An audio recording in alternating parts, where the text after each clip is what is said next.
নমস্কার, বং story media চ্যানেলে আপনাদের স্বাগতম। আমাদের আজকের গল্প হলো মানুষ খেকো বাঘ। প্রধান চরিত্রে রয়েছে গোবিন্দ। যদি আপনাদের গোয়েন্দা গল্প ও রহস্য গল্প শুনতে ভালো লাগে তাহলে অবশ্যই আমাদের চ্যানেলটিকে সাবস্ক্রাইব করে রাখবেন। এবং হ্যাঁ, আজকের গল্পটি কেমন লাগলো তা অবশ্যই কমেন্ট করে জানাবেন। গোবিন্দ পেশায় একজন বেসরকারি উকিল এবং গোয়েন্দাও বলা চলে। সে বর্তমানে আলিপুরে বসবাস করে। সকালবেলা ঘুম থেকে উঠে গোবিন্দ হাতে এক কাপ চা নিয়ে বারান্দায় এসে বসতেই দেখল একটা চড়ুই পাখি এসে তার কাঠের জানলায় ঠোকরাচ্ছে। আরে পাখি, তোর খেদে কি কাজ নেই? আমার জানলাটা ঠোকরাচ্ছিস? ওই দেখ, লাল জবা গাছে কত উই পোকা বাসা করেছে, ওদেরকে গিয়ে ফিনিশ করে আয়, তাহলে গাছটাও বাঁচবে আর তোর পেটও ভরবে। এই বলে গোবিন্দ চায়ে চুমুক দিল। হঠাৎ গোবিন্দর বাড়িতে বেল বেজে উঠল। আরে, এই সময় আবার কে এলো? গোবিন্দ দরজা খুলে দেখল একজন মাঝবয়স্ক ভদ্রলোক এসে দাঁড়িয়ে রয়েছেন দরজার বাইরে। কে আপনি? কি ব্যাপার? নমস্কার গোবিন্দ বাবু, আমি সেই সুন্দরবন থেকে আপনার কাছে ছুটে এসেছি। সুন্দরবন থেকে? কেন বলুন তো, কি ব্যাপার? আসুন, আপনি আগে ভিতরে এসে এক গ্লাস জল খান। তারপর গোবিন্দবাবু সুনীলবাবুকে এক গ্লাস জল দিলেন।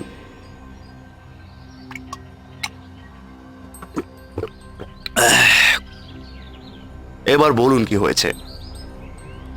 আসলে গোবিন্দ বাবু, আমরা সুন্দরবনের গ্রামবাসীরা বড্ড সমস্যায় পড়েছি। বেশ কিছুদিন ধরে গ্রামে একটা রয়্যাল বেঙ্গল টাইগার ঘোরাফেরা করছে।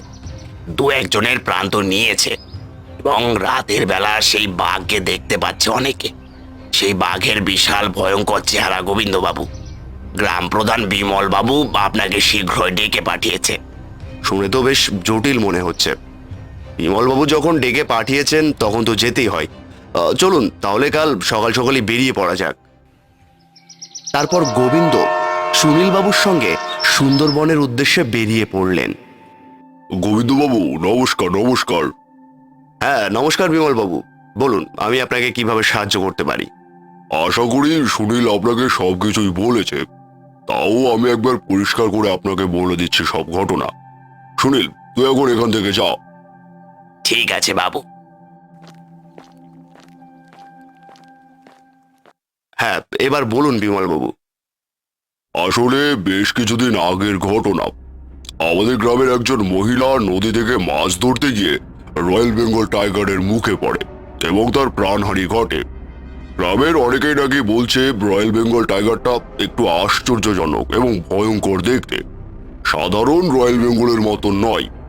এইভাবে গ্রামের বেশ কিছু মানুষ মারা যাচ্ছে ওই বাঘের মুখে পড়ে। প্রায় রোজ দিন রাতে শোনা যায় সেই রয়্যাল বেঙ্গলের গর্জন। তাই তো গ্রামের সবাই ভয়ের সন্ধ্যের আগেই ঘরে ঢুকে বসে থাকে। গোবিন্দবাবু, বড় আশা করে আপনাকে ডেকে এনেছি, আপনি কিছু একটা করুন। বুঝলাম। ঠিক আছে, আমাকে একটু সময় দিন। হ্যাঁ হ্যাঁ, বেশ।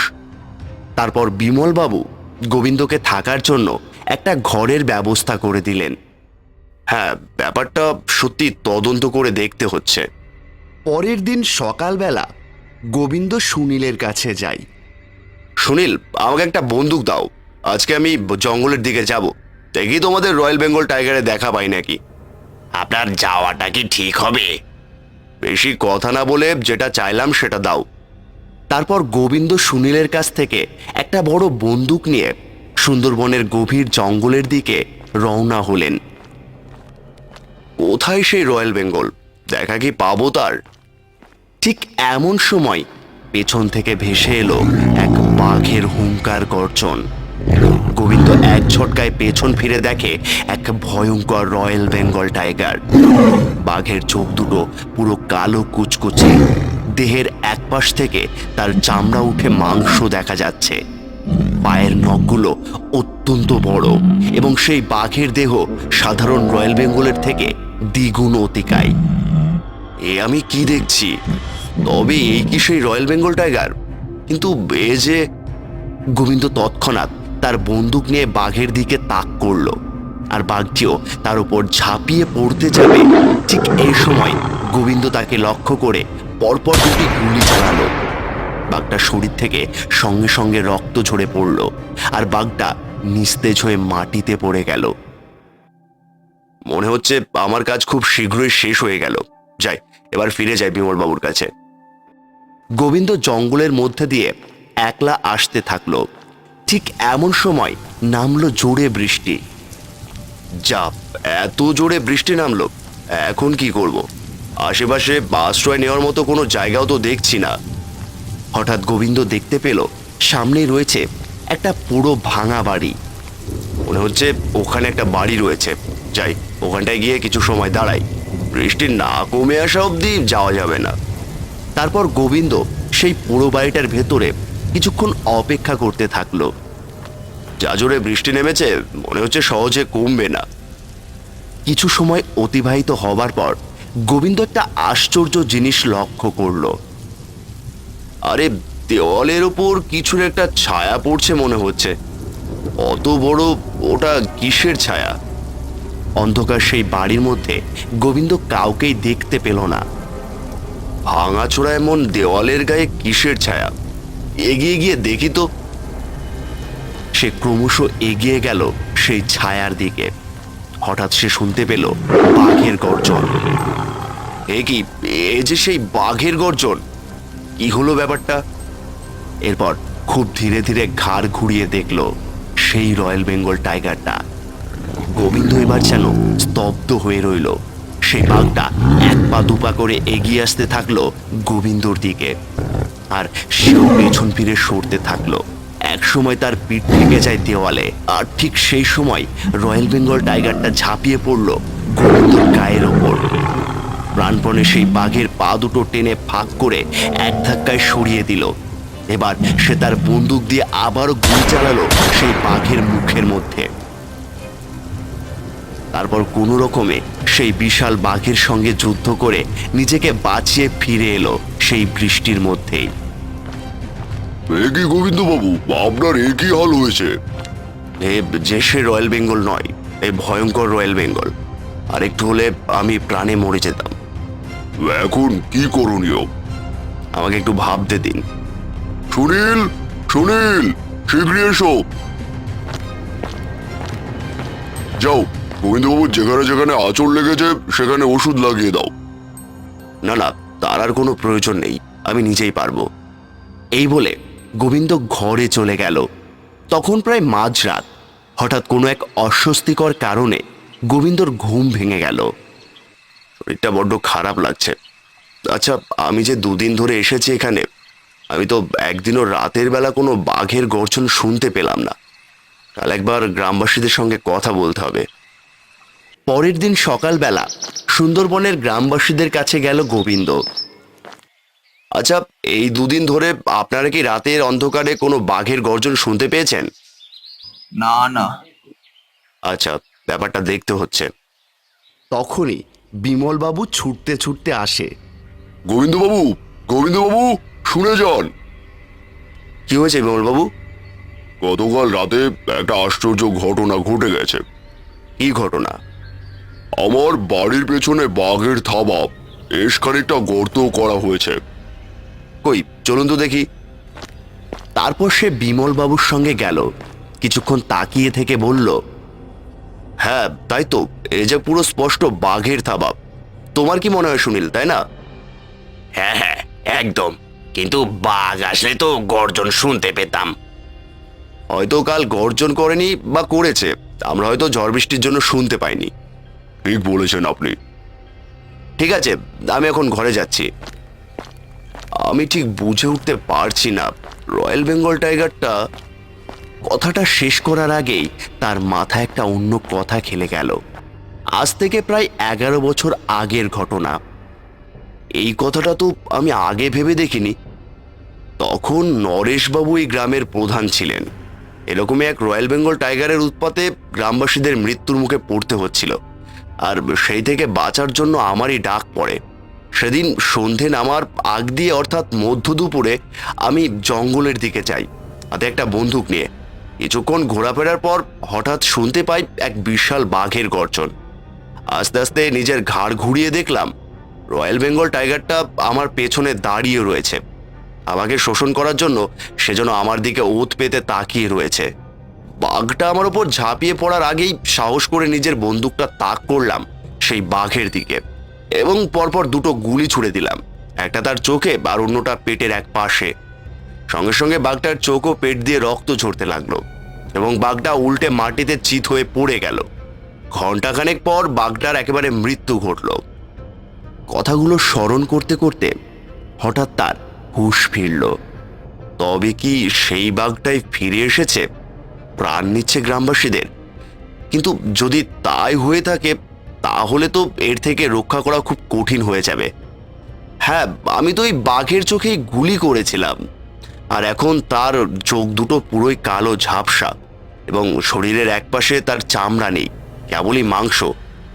এই ঘটনা নিশ্চয় বিমলবাবু জানেন না, কিন্তু সেই রয়্যাল বেঙ্গলটা যদি ফিরে এসে থাকে তবে এর হাত থেকে বাঁচার উপায় কি? ওকে যতবারই আঘাত করব ও ততবারই বেঁচে যাবে। না, কিছু একটা করতে হবে আমাকে। বিমলবাবু, আমি একটু আসছি। সেদিন গোবিন্দ চলে গেল আবারও সুন্দরবনের গভীর জঙ্গলে। একটা মোটা গাছের ডালের আড়ালে বসে গোবিন্দ অপেক্ষা করতে থাকলো। আজকে ওই রয়্যাল বেঙ্গলকে শেষ করে তবেই আমি ফিরব। 11 বছর পর তুই যখন ফিরে আসতে পেরেছিস তখন তোর বিনাশও আমিই ঘটাবো। সে গাছের আড়ালে বসে বসে অপেক্ষা করতে লাগলো। হঠাৎ শোনা গেল সেই বাঘের হুঙ্কার। রয়্যাল বেঙ্গল টাইগারটি গাছের নিচে এসে ঘোরাফেরা করতে থাকলো, আর সুযোগ বুঝে সে একটা শক্ত জাল ফেলে দিল ওই বাঘের ওপর। তারপর একটা মশালে আগুন জেলে ছুঁড়ে মারলো বাঘের দিকে। আগুন সব কিছুকে শেষ করে দেয়, তোকেও আজ সেই রকমই শেষ করে দেব। বাঘটি প্রবল হুঙ্কার করতে লাগলো এবং আগুনের মধ্যে জ্বলতে থাকলো। কিছুক্ষণ পর একটা কালো ধোঁয়া আকাশের দিকে উবে গেল এবং বাঘও নিঃশেষ হয়ে গেল। এখন আবার কাজ শেষ। এই রয়্যাল বেঙ্গলের হাত থেকে গ্রামবাসীরা সর্বশেষে উদ্ধার পেল। গোবিন্দ এবার বিমল বাবুর কাছে ফিরে গেল। কি ব্যাপার গোবিন্দ, এতক্ষণ কোথায় ছিলে? আপনাদের সব দুশ্চিন্তা দূর করে এসেছি, আর কোনো ভয় নেই। তার মানে ওই রয়্যাল বেঙ্গল টাইগারটাকে শেষ করে এসেছি। আসলে ও ছিল বাঘের আত্মা। মানে কি বলছেন কি? হ্যাঁ বিমলবাবু, আজ থেকে 11 বছর আগে আমি ঠিক এই সুন্দরবনের জঙ্গলে এসেই একটা রয়্যাল বেঙ্গলকে মেরেছিলাম। সেটাই আজ ফিরে এসেছে, তাই ওকে শেষ করাটা খুব কঠিন ছিল। কি বলছেন গোবিন্দবাবু? হ্যাঁ, ঠিকই বলেছি। তবে যাই হোক, আজ আমি চলি। একদম না, আজকে রাতটা কাটিয়ে আপনি কাল যাবেন। কিন্তু ওদিকে যে... কোনো কিন্তু নয়। তারপর বিমলবাবুর কথায় থাকতে রাজি হয়ে যান তিনি। পরের দিন সকালবেলা দু একজন গ্রামবাসী এসে ভিড় জমায় বিমলবাবুর বাড়ির সামনে। বিমলবাবু, বেরিয়ে আসুন। না এসে আর উপায় কি ছিল বিমলবাবু? কি ব্যাপার, তোমরা এত সকালে? শুনলাম গোবিন্দবাবু নাকি গতকাল এই রয়্যাল বেঙ্গল টাইগারকে মেরে এসেছে। যদি তাই হয় তবে আজ রাতের বেলা আমার বাড়ির সামনে গর্জন করলো কে? আর বাঘের পায়ের ছাপ, আধ খাওয়া মাংস সব গ্রামে ছড়িয়ে ছিটিয়ে আছে। এর মানে কি? আমাদেরকে বোকা বানানো হচ্ছে। কি ব্যাপার গোবিন্দবাবু, কিছু বলুন। আপনারা কি বলছেন? আমি তো কিছুই বুঝতে পারছি না। আমি গতকালই ওই রয়্যাল বেঙ্গলকে শেষ করে এসেছি, তারপরেও এসব কি হচ্ছে গোবিন্দবাবু? আমি কিছুই বুঝতে পারছি না। তখনই একটি ফোন আসে। হ্যালো, গোবিন্দ বলছি। ঠিক আছে, আমি এখনই আসছি। কি ব্যাপার গোবিন্দবাবু, কোনো সমস্যা? আমাকে এখনই একবার আলিপুরে ফিরে যেতে হবে। এই চলুন গোবিন্দবাবু, আমি আপনাকে এগিয়ে দিয়ে আসি। তারপর গোবিন্দকে সুনীল এগিয়ে দিয়ে আসলো স্টেশন অবধি। সুনীল বাড়ি এসে দেখে বিমলবাবু মাথায় হাত দিয়ে বসে আছেন। কি হয়েছে বিমলবাবু? আমার বাড়ির পেছনের এক জায়গায় মোহরের কলস ছিল, সেটা আজ গায়েব। আমার মনে হয় এ নিশ্চয়ই ওই গোবিন্দবাবুর কাজ। কি বলছো গে সুনীল তুমি এগুলো? হ্যাঁ, আমি ঠিকই বলেছি। দেখলেন না কি তাড়াতাড়ি কেটে পড়লো? কিন্তু ও কিভাবে জানবে যে আমার ওইখানে এই কথা তো তুমি আর আমি ছাড়া কেউ জানে না। আরে গোয়েন্দা মানুষ, আপনার আমার মাথায় যা নেই, ওর মাথায় তার দ্বিগুণ বুদ্ধি আছে। হঠাৎ করে গোবিন্দ পেছন থেকে এসে কাঁধে হাত রাখলো সুনীলের। কি ব্যাপার সুনীল, আমার নামে এখনো বিমলবাবুর কাছে নিন্দা করা হচ্ছে? আপনি না মানে এ কি গোবিন্দবাবু, আপনি এখনো বাড়ি যাননি? কিভাবে বাড়ি যায় বলুন তো, সবটা শেষ না করে দিয়ে? তার মানে? তার মানেটা খুবই পরিষ্কার। আসলে আমি গত পরশুদিন রয়্যাল বেঙ্গলটাকে মেরে এসেছিলাম, এটা সত্য কথা। কিন্তু ব্যাপারটা হচ্ছে, এই যে গ্রামবাসীদের এতদিন বাঘের ভয় দেখানো হয়েছে, সেটার আসল রহস্য কি আপনি জানেন? আসল রহস্য মানে? আসল রহস্য মানে হচ্ছে, গ্রামবাসীদের ভয় দেখানোর পেছনে এই সুনীল দায়ী। এই সুনীলই এতদিন বাঘের পোশাক পরে বাঘ সেজে গ্রামবাসীদের ভয় দেখিয়ে চলেছে। কি বলছো? কিন্তু কেন? আরে মশাই, আপনার ওই গুপ্তধন চুরির জন্য। আগে ওই সুনীল গ্রামবাসীদের এটা বিশ্বাস করিয়েছে যে আসলে বাঘ রোজই সন্ধ্যার সময় গ্রামে ঢুকে পড়ে, আর আপনিও সেটা বিশ্বাস করেছেন বোকার মতো। আর ওই বিশ্বাসের সুযোগেই ওই সুনীল আপনার লুকোনো গুপ্তধন চুরি করে নিয়েছে। প্রথমে আপনি ভেবেছেন ওখানে বাঘে মাটি করেছে, আর দ্বিতীয়ত আমি বাড়ি যাওয়ার দিন সেই রাতেই ওই গুপ্তধন চুরি হয়েছে, যাতে ও আমার নামে দোষ দিয়ে সব খেলাটা খুব ভালোভাবে খেলে নিতে পারে। কি সুনীল, সব সত্যি বলছি তো? না মানে আমি তো কল্পনাই করতে পারছি না। সুনীল, তুই এরকম একটা কাজ করলি? যেদিন আপনার বাড়ির পেছনে ওই বাঘের থাবার চিহ্নটা দেখেছিলাম, সেদিনই বুঝেছিলাম এ বাঘের নখের আঁচড় নয়। আর ওই গ্রামবাসীদের মধ্যে রামুর বাড়ির সামনে যে মাংসের টুকরো ওর বাঘের থাবা বসিয়ে এসেছে, এই শয়তান সুনীল সেটাও পরিকল্পনা করে, যাতে সবাই আমাকে অবিশ্বাস করে আর ওর দিকে কোনো সন্দেহের আঙুলি না ওঠে। তোর এত বড় সাহস সুনীল! দাঁড়া। তারপর বিমলবাবু পুলিশকে ফোন করে এবং পুলিশ এসে সুনীলকে থানায় নিয়ে যায়। গোবিন্দবাবু, আপনি না থাকলে যে কি হতো! না না, এটা আমার কর্তব্য কাজ, দুটোই বলতে পারেন। এই নিন আপনার পারিশ্রমিক। ধন্যবাদ, এখন চলি তাহলে।